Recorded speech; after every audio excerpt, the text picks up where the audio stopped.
Jendela rumah rapek dan lapang-lapang.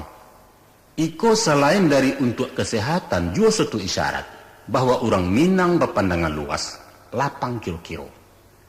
Inyo ndak boleh terpandam di lingkungan dindiang sampai sagi, tapi meninjau jauh ke muka untuk mencari peningkatan hidup, struggle for life.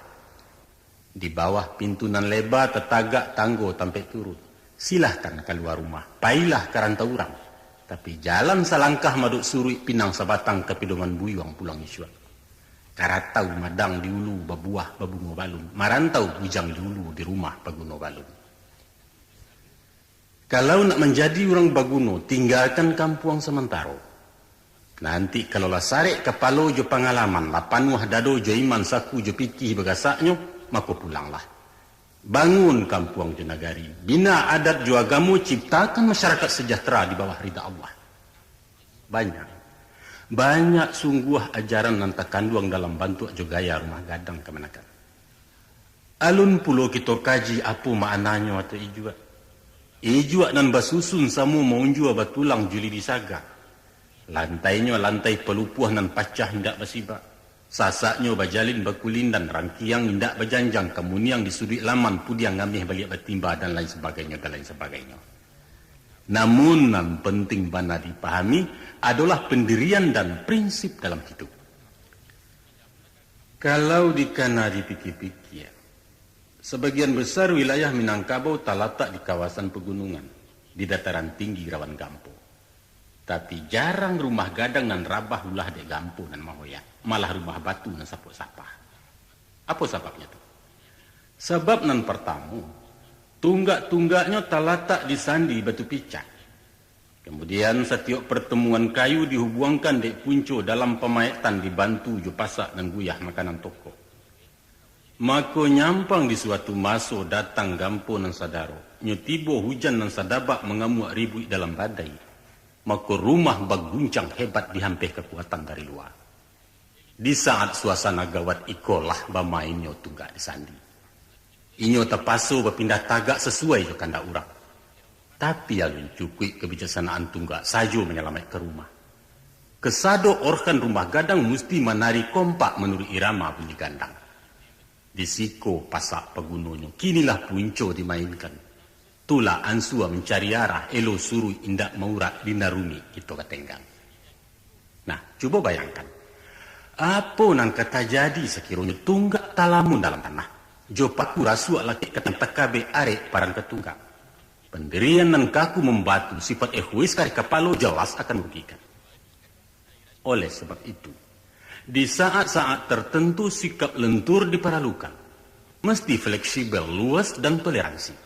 Tapi ingat, prinsip tidak boleh dikorbankan. Walau tagak bapali yang tetap di tanah nan sabingkah, boleh dua bagi sasah di latiak nan sahalai. Tapi kalau tunggaklah latih dari sandi punco keluar pemaitan pasak indak peguno lain, alamat runtuhlah rumah gadang.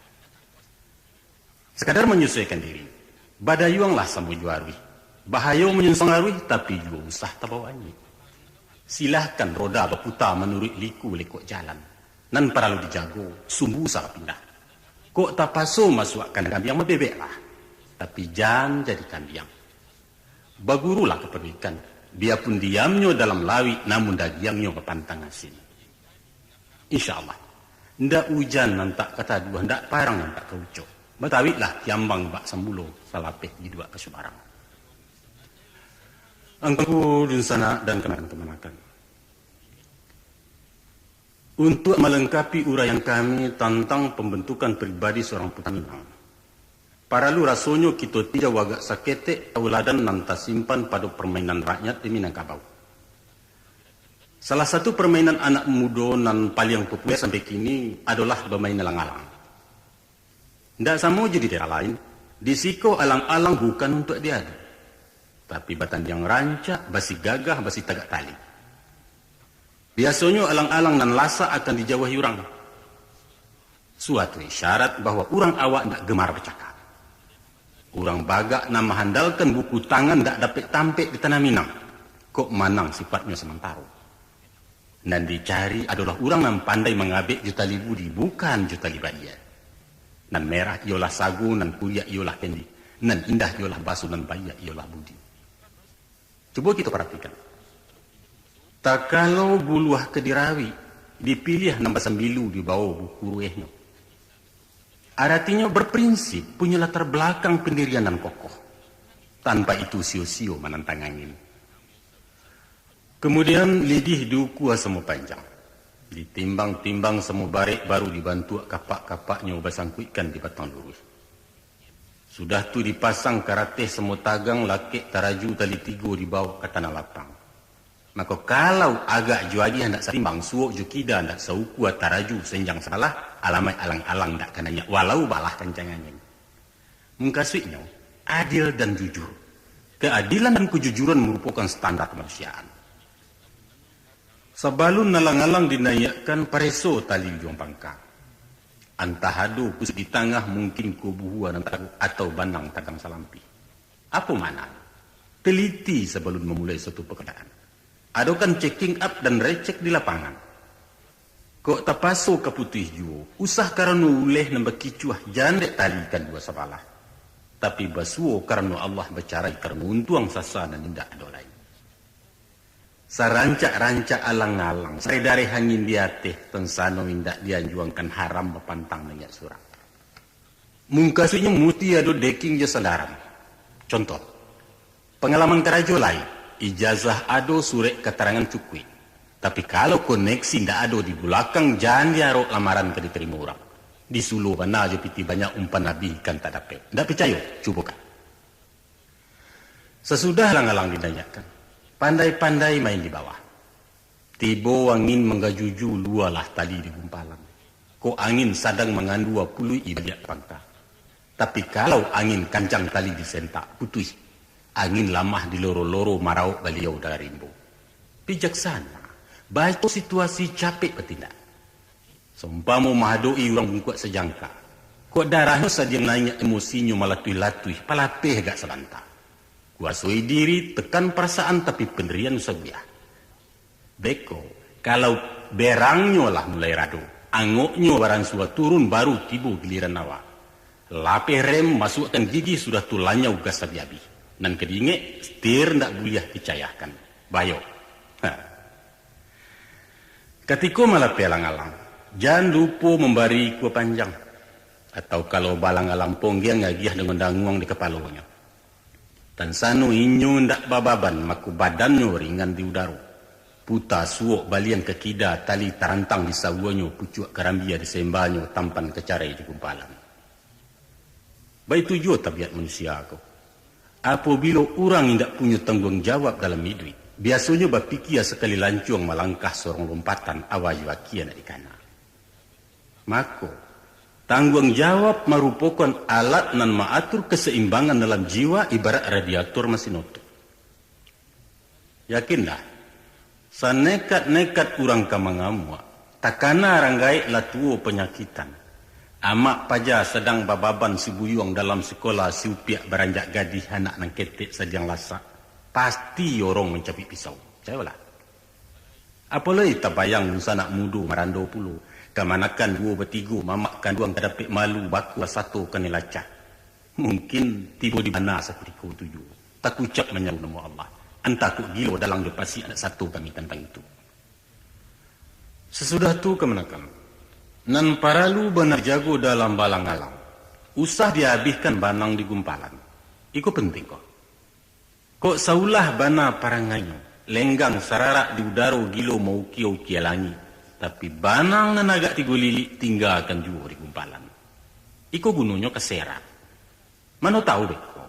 Menyinta angin di hati. Berkisah arah tibu-tibu limbubu membawa tabang. Di sinan kecil bukanya. Sekali-kali jangan berkatu cie walaupun hati lemah batu. Sebab indaklah namanya hati kalau indak baru-barubah. Percaya ke orang mulia saja. Tapi salikkan rasa ciburu. Sebab Allah deba itu. Karena mato pelingan setan lalu sakaluk barasian disangku indak kamanga dan jinak kamu ditali. Untuk itu kami ingatkan pituah orang tua. Ambillah tanek-tanek tapi mahampang jangan sampai ke muar. Anjuang kalah tinggi-tinggi tapi mandindiang jangan sampai ke langit. Sabuilah apa negeri sabui tapi bakato usah bakato kadin. Agai nak kapai, pikirkan dan ketinggal. Jalan salangkah maduk suri itulah namanya kebijaksanaan. Dalam kemanakan, dalam sungguh hikmah nan simpan dalam setiap kakuk karaja orang dulu, taga di awak kurang pareso. Maka ada sebab karena itu, mari kita kambangkan nan talipe, kita urak nan tabuhua dangakan kukuak dalam talua. Ibarat semisa batang kayu kemanakan. Dalam bakuli bapangubah, dalam pengubah batarih puluh. Maka kok lai pandai mengubah kulit nan di luar, di sisi pengubah nan salampi, di sinan basuh tarih hentinya. InsyaAllah, kalau lai rajin baguru ke alam nan takambang yakinlah, indak kapadam suluh di tangan, indak kasasik hilang arah Allah membimbing salamun. Mudah-mudahan. Dunsanak dan kemanakan pendengar, sudah menjadi kodrat alam bahwa suatu nilai akan berubah. Inyo akan selalu bergerak dari satu titik ke titik lain. Kadang-kadang malanti yang jauh dari pangkanya, ado kalunya berputar mengitari titik awal dan acuk bananan balik ulang kasanya. Baik itulah hukum dan balaku dalam tata nilai kebudayaan dan baik itu juga kebudayaan Minang. Pola berfikir, gaya hidup, sistem sosial secara basiansu akan bergeser dan senantiasa akan bergeser menurut prosesnya sendiri. Nah, kini proses nilai budaya Minang itu sedang berlari kancang menuju modernisasi. Nada saluang jorabak nan lambok mendayu-dayu lah hilang dalam hirup pikuaknya irama roh. Gerak lenggang putri Minang nan terkenal lemah gemulai digantikan oleh gerakan mantap, dinamis dan sebagainya. Tumbuhlah tari kreasi baru dan tinggallah tari payung nan feminin. Ilmu bela diri dari Jepang lebih mendapat tampil jati orang, sedangkan silik Minang dirombak ke tari rantak.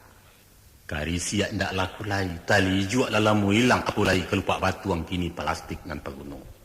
Mungkin saja tahun 2000 orang kamalamang di Paralon kemana kami. Tingkah bertingkah bunyi halu di saluang batu. Laso haya di bandar Tajun memutar kinci bertukar je bunyi darun masih neler.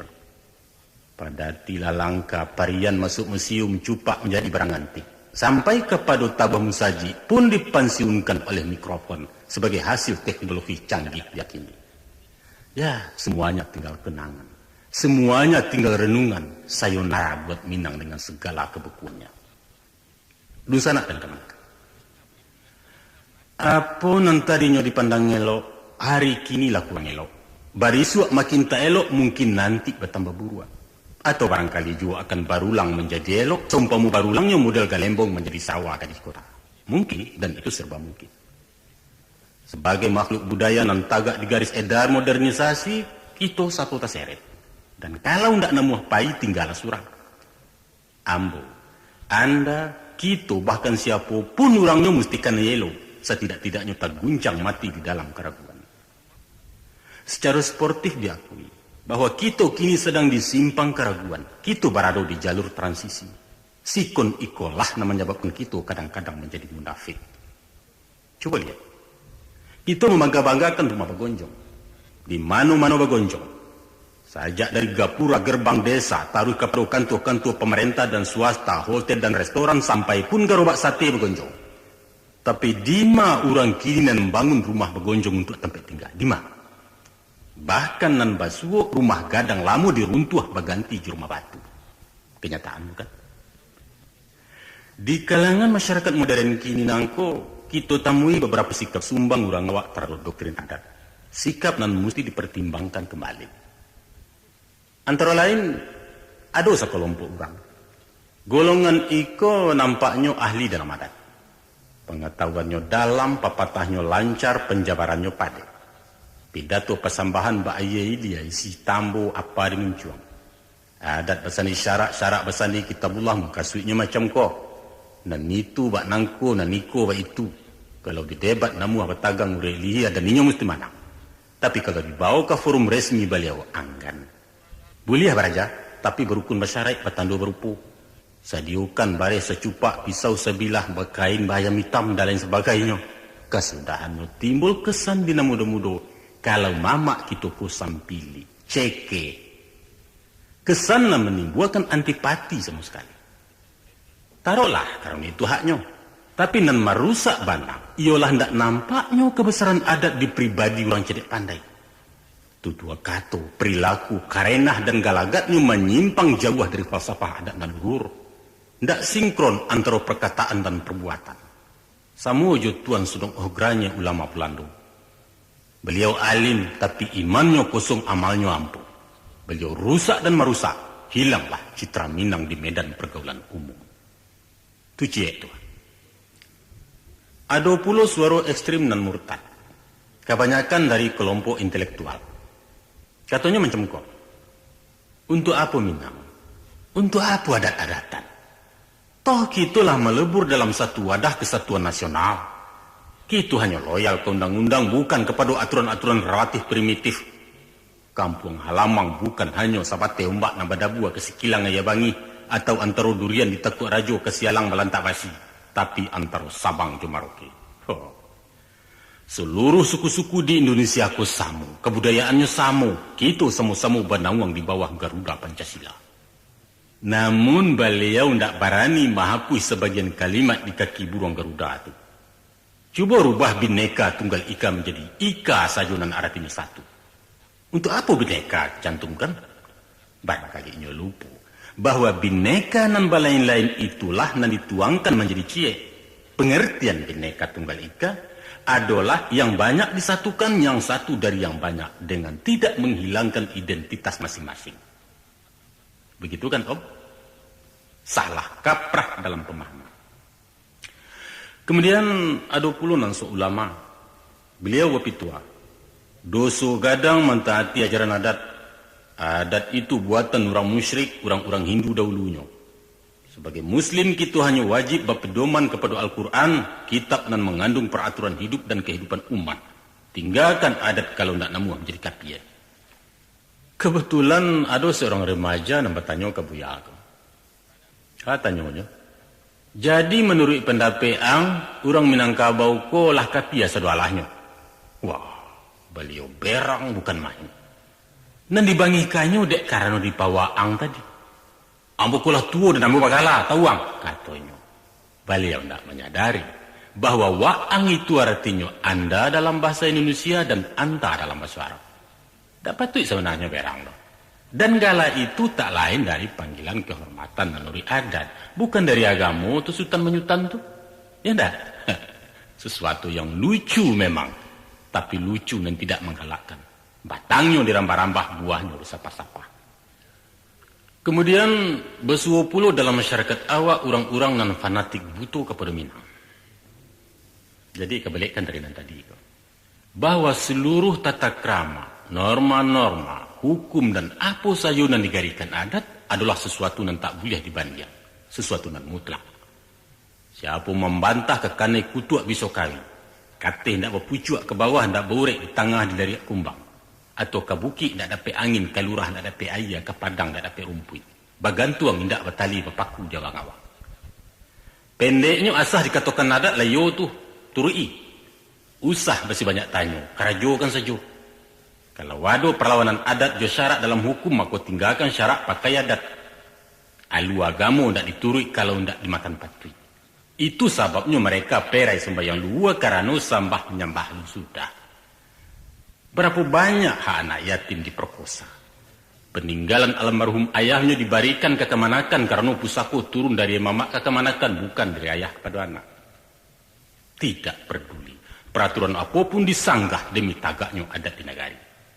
Rupanya bagi golongan ko, syaratku bersani adat bukan adat bersani syarat. Na'udzubillah min zalik. Kebalikan dari nan tadi, bersuah puluh rombongan adat fobia. Mungkasnya adat fobia ko ialah alergi kepada segala nan babaun Minang dengan alasan nan kurang jale. Mereka apa pendapat? Indah cie je nang kelok ada orang awak ko doh. Aturan adatnya adalah ajaran lapuk peninggalan zaman bawah. Sistem matrilineal, produk manusia-manusia primitif, hukum perkawinannya biadab, pusako tinggi memperkosa hak laki-laki, upacara seremoninya batele-tele, orang awak susah diatur, sombong, egois, usil, sampilik dan lain sebagainya yang bersifat negatif. Hal-hal ikolah namanya menyebabkan mereka malu jadi orang Minang. Di perantauan awak semua awak mengecek yo cara orang, walau lidah Padang jaleh yo. Siapa bilang gua orang Padang?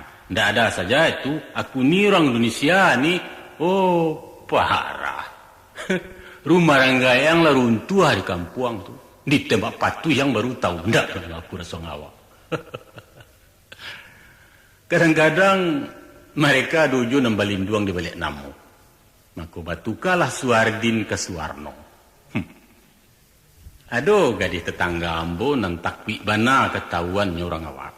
Namanya gagah. Dian Permatasari. Dian pula ya.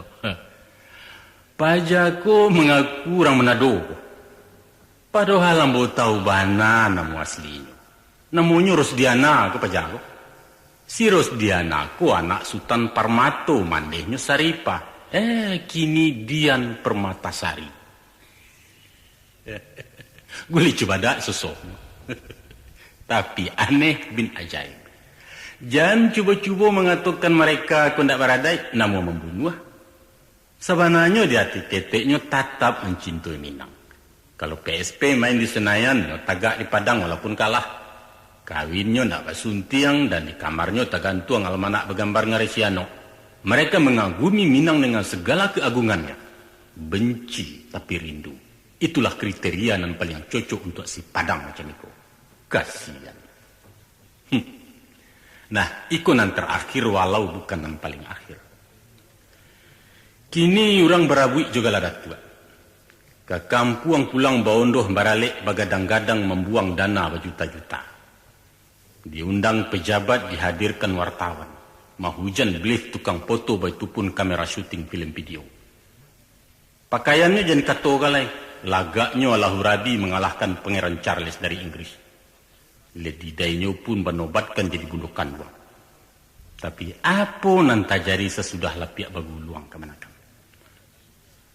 Tanpa batingga bapailah jorang kampung.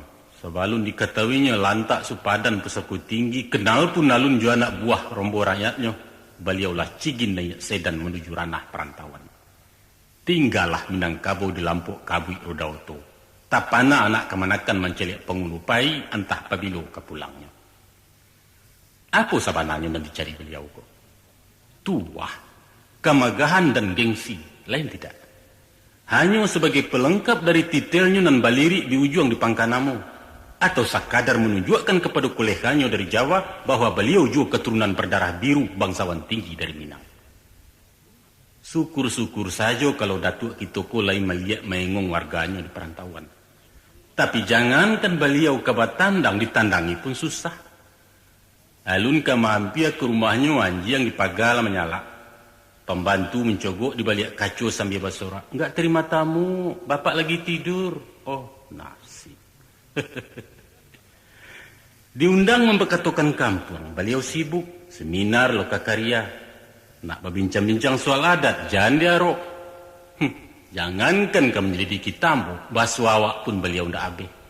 Keceknya bayu-yu, imbauannya papi atau om, bukan inyak sebagai lazimnya ke penghulu. Gawat, gawat. Laleso padi di malam kemanakan. Dun sanak kemanakan para pendengar. Dari seluruh kepincangan-kepincangan yang kita kutipkan tadi dan menyebabkan rapuhnya kepribadian sehingga menjurus kepada kemunafikan hanya bersumber dari satu faktor tunggal, yaitu ketidaktahuan kita tentang falsafah adat Minang secara utuh, atau memang tidak mau tahu sama sekali. Itu saja. Adalah sangat ironis kalau kita tidak sampai kenal dengan sesuatu yang kita miliki. Macam mana pun kita punya gaya hidup sendiri, punya kepribadian sendiri sebagaimana orang lain punya cara surang-surang. Maka siyogianya lah bunga daerah kita lambuak dalam memperindah taman kebersamaan nasional. Disiko tuahnya bangsa Indonesia. Sebagai warga Minang kita tetap berada dalam orbit peredaran budaya adat. Oleh sebab itu mari kita kaji. Atau mari dikaji ulang falsafah yang tersimpan dalam endapan ajaran adat itu sehingga kita menjadi insan-insan budaya yang konsekuen. Dan indak munafik tapi juga indak fanatik. Pada pokoknya Adat adalah hasil konsensus nan diundangkan. Adat tak lain dari kumpulan arsip keputusan mufakat nan berbuah sinta, buliah di palungga, buliah di pahare. Terkecuali hukum-hukum Allah nan absolut, nan berbuah mati tidak bisa diagu-agu. Adalah hak kita bersama untuk menseleksi poin-poin nan tak sesuai je zaman. Kitolah nan kemencuci membarasiahkan. Kito nan kemenajin manareka sehingga kain menjadi berbalik baru. Dan inyo akan baru taruih hendak kau usang-usang, salamu kita namuh memakainya. Itulah nan dimungkasui, kain dipakai usang, adat dipakai baru. Mari kita tinjau bersama-sama. Kita rubah, kita pugar, usang-usang dibarui, lapuak-lapuak dikajangi. Dan tentu saja menurut prosedur nan berlaku, yaitu musyawarah dan mufakat. Bampala piak balayo daun. Bayo-iyo je mamak batido-tido je kamanakan mencari bulik dan sagolong picak dan setapia. Kalaulah sahalun lah sepatui lah sepandang sekiro-kiro lah sehangkit sejenjengan setanai salatakan, indah adoleh murai kebekicauran tiang kabadatiak baru disinan cupak kita pakai. Barubahlah kini tapian di ayah gadang lanyu dari dulu. Ayah gadang itu adalah kata mufakat. Makanya tolah kini bahawa kita tidak boleh mentafsirkan secara harfiah pepatah yang mengatakan adat nan tak lakang dek paneh nan tak lapua dia ucap. Kalimat itu bukanlah memfatwakan adat itu kaku, mutlak, indak berubah. Bukan itu maksudnya. Tapi sebaliknya. Nan lakang ditimpa paneh, nan lapua dirandam hujan adalah benda mati. Batu menjadi rata dek paneh, bahkan pecah-pecah kerana perubahan cuaca. Kono lipulo tunggu mati di tengah padang. Tapi kayu tagak, kayu hidup nan rimbun rampak ndak kalakang-lakang walau balah pani hari dan indak kalapuk-lapuk salabi apapun hujan turun antah ke bumi lah balipek. Apa sebab? Karena inyo hidup. Jadi sebagai kebudayaan, adat Minang itu hidup. Sesuatu nan hidup akan bergerak seirama dengan gerak perubahan lingkungannya. Nah, ko iyo adat lah dicuci akan masuk. Nan mana jangka. Adat awak buruak ba'a buruaknya. Tantang dima rusaknya apa nang kadibarui. Ku ayah karuah kailia dima ku gajah menuju barang. Cuba diusua di pareso di tapak jalan kaulu entah pematang malah tapat. Atau mungkin juga dikatakan paja ndak panggalak awak menjujai nak tak pandai. Oh ke dikatakan adat kita rancak tunggu. Barancak. Mungkin dek silau kilek kacau disangko intan bakarang diuji ditulak tukang. Lain ndak kata kicuah. Allah yakin bana ndak kemenyesal. Kemanakan sidang pernama. Dalam menerima ajaran syarak, kita bersifat sami'na wa ata'na. Didanga, kemudian dikarajokan. Tapi dalam menerima ajaran adat, tarimo dulu juga tuantah. Sesudah didanga, dinokkan. Ditimbang, dibandiang-bandiang, disimak, dikaji-kaji. Mesti ditampi, diindang tarikh, dipilih hatah, ciek-ciek, bersisiah, barih, judadak. Disinanlah baru dilapatkan kata yo atau kata indah. Silahkan manggu atau menggeleng, silahkan menilai, karena itu adalah hak asasi anda yang tak bisa diganggu-gugat. Jadilah angku-angku dan dusanak-dusanak penanga. Dek pita bagu luang taruih kue, dek masuk baputayu. Rupanya ibarat berjalan lah nak tibu di perantian, bakato lah nak sampai kesudahan, wakatuju nak memisahkan. Hanya itulah saja yang dapat kami hidangkan dalam kesempatan ceramah kini nangko. Semoga apa-apa yang kami sampaikan tadi berguna de orang yang mendanga, bermanfaat de ambo yang menyampaikan. Sekadar itulah sumbangsih kami. Kata nu cinta judun sanak keganti pembelih kasih tanah Minang yang mengadangkan. InsyaAllah akan kami susulkan sambungannya pada produksi nan akan datang. Mudah-mudahan. Akhirnya